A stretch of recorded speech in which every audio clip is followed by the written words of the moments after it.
Shri R V Babu, തീർച്ചയായും ഇത് മതഭ്രാന്താണ്. മതഭ്രാന്ത് പുലമ്പുന്നതാണ് നമ്മൾ കണ്ടത് ഉസ്താദിൻ്റെ വാക്കുകളിലൂടെ.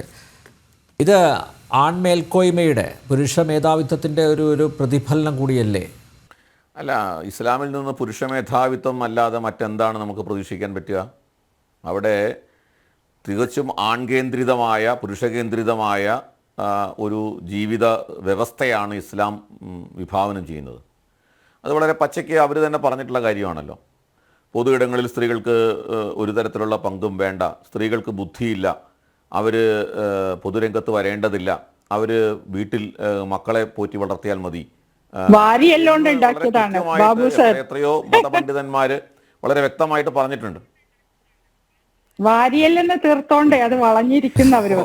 ഞാൻ അതിലേക്ക് കടക്കാത്തത് അതെ അതെ അതെ അതെ അതെ അതിന് ഞാൻ അതിലേക്ക് കടക്കാത്തത്, ഞാൻ മറ്റൊരു മതവിഭാഗത്തിൻ്റെ അല്ലെങ്കിൽ ഒരു ഹിന്ദു സംഘടനയുടെ വക്താവായിട്ടിരിക്കുമ്പോൾ മറ്റൊരു മതത്തിനകത്ത് കടന്ന് ഞാൻ വളരെയധികം വിമർശിക്കുന്നത് ഒരു മര്യാദകേടാണ് എന്നുള്ളതിൻ്റെ പശ്ചാത്തലത്തിലാണ് ഞാൻ അതിലേക്ക് കടക്കാതെ വളരെ ബോധപൂർവം മാറി നിൽക്കുന്നത്. എൻ്റെ പോയിന്റ് ഞാനിവിടെ ശ്രീ അനിൽ നമ്പ്യാരോട് തുടക്കത്തിൽ പറഞ്ഞ പോലെ, ഇവിടെ അനിൽ നമ്പ്യാർ പറഞ്ഞു ഇത്തരം വിഷയങ്ങളിൽ ചർച്ചയ്ക്ക് ഇടതുപക്ഷത്തെയോ കോൺഗ്രസിനെയോ വിളിക്കരുത് എന്ന് അവർ പറഞ്ഞിട്ടുണ്ട് എന്ന്.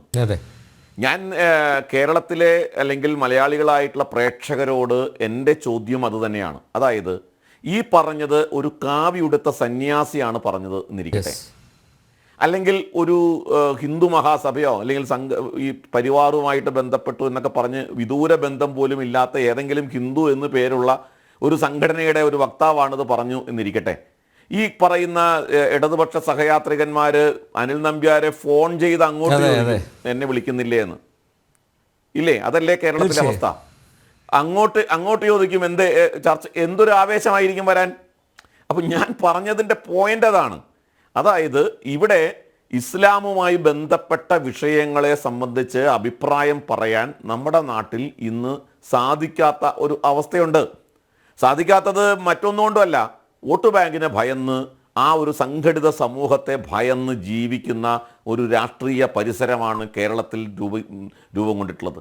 അതുകൊണ്ട് ഇപ്പോൾ നോക്കൂ, 19-ാം നൂറ്റാണ്ടിൽ, 18-ാം നൂറ്റാണ്ടിൻ്റെ ഉത്തരാർദ്ധത്തിലും 19-ാം നൂറ്റാണ്ടിലുമൊക്കെ എന്തെല്ലാം അനീതികൾക്കെതിരായിട്ടാണോ നാം പോരാടിയത്, നമ്മുടെ പൂർവികർ പോരാടിയത്, ആ അനീതികൾ പുനഃസ്ഥാപിക്കാൻ വേണ്ടി ഇന്ന് പരസ്യമായി രംഗത്ത് വരുന്ന ആളുകൾക്കെതിരെ കമാന്നൊരക്ഷരം മിണ്ടാൻ നമ്മുടെ നാട്ടിലെ സാംസ്കാരിക നായകരില്ല, സാഹിത്യകാരന്മാരില്ല. നമ്മുടെ നാട്ടിലെ ഈ പറയുന്നപ്പോൾ ചില മാധ്യമങ്ങൾ ചർച്ച ചെയ്തു എന്ന് പറഞ്ഞു.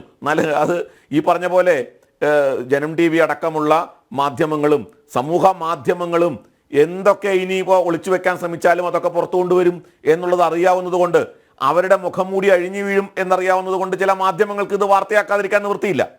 പക്ഷേ വസ്തുത എന്താണ്?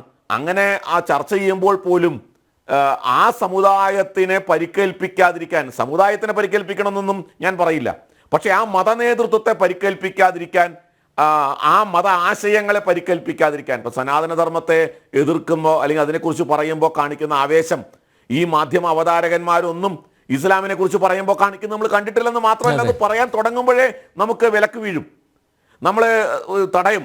കാരണം അത് മതസൗഹാർദ്ദത്തിന് വിലക്കാണ്, അല്ലെങ്കിൽ ഇസ്ലാമോ ഫോബിയാണ് എന്നൊക്കെയാണ്. വളരെ വ്യക്തമായിട്ട് നമ്മൾ മനസ്സിലാക്കേണ്ടിയിരിക്കുന്നു, കേരളത്തിൽ ഈ ഒരു മാറ്റം അപകടകരമാണ്. ഇപ്പോൾ ഇവിടെ നേരത്തെ ആരിഫ് ഹുസൈനൊക്കെ പറഞ്ഞു, തീർച്ചയായിട്ടും മാറ്റമുണ്ട്. യുവാക്കളുടെ ഇടയിൽ, യുവതികളുടെ ഇടയിലൊക്കെ ഇവർ എത്ര കണ്ട് സംഗീതത്തെ എതിർക്കുന്നു, ഡാൻസിനെ എതിർക്കുന്നു എന്നൊക്കെ പറഞ്ഞാലും സിനിമാറ്റിക് ഡാൻസുമായിട്ട്, ഫ്ലാഷ് മോബുമായിട്ട് കോളേജ് ക്യാമ്പസുകളിൽ നിറഞ്ഞു തുള്ളുന്ന, കൂട്ടുകാരോടൊപ്പം ആഹ്ലാദിച്ച് തുള്ളുന്ന മുസ്ലിം പെൺകുട്ടികളെ, യുവാക്കളെ ഒക്കെ നമുക്ക് കാണാൻ സാധിക്കുന്നുണ്ട്. പക്ഷെ അപ്പോൾ പോലും നമ്മൾ മനസ്സിലാക്കേണ്ടത്, ആ സമൂഹത്തിൽ അങ്ങനെ ഒരു ഭാഗം ആളുകൾ ഉള്ളപ്പോൾ പോലും ഇതിനെയൊക്കെ വീണ്ടും റാഡിക്കലൈസ് ചെയ്യുന്ന തരത്തിലുള്ള മദ്രസ വിദ്യാഭ്യാസം, ആ മദ്രസ വിദ്യാഭ്യാസം അഭംഗുരം കേരളത്തിൽ നടന്നുകൊണ്ടിരിക്കുക. എന്തുകൊണ്ടാണ്? കേരളത്തിലെ പോലുള്ള ഒരു ഇസ്ലാമിക അന്തരീക്ഷം, കേരളത്തിൻ്റെ 6 ഇരട്ടി മുസ്ലിങ്ങളുണ്ട് യഥാർത്ഥത്തിൽ ഉത്തർപ്രദേശിൽ. ഉത്തർപ്രദേശിലെ മുസ്ലിങ്ങൾക്കിടയിൽ പോലും ഇല്ലാത്ത ഒരു മത ചിന്ത, വികാരം, ഈ പറയുന്ന ഒരു റാഡിക്കലൈസേഷൻ എന്തുകൊണ്ടാണ് കേരളത്തിൽ സംഭവിക്കുന്നത്?